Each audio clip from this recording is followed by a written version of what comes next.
தென்னாடுடைய சிவனே போற்றி, எந்நாட்டவர்க்கும் இறைவா போற்றி.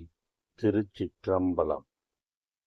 மதுரை மாவட்டத்திலுள்ள 4 திருத்தலங்கள் மதுரை, திரு ஆப்பனூர், திருப்பரங்குன்றம் மற்றும் திரு ஏடகம். 4 திருத்தலங்களையும் மதுரையிலிருந்தே சென்று தரிசித்து வரக்கூடிய தூரத்தில்தான் இவைகள் அமைந்துள்ளன.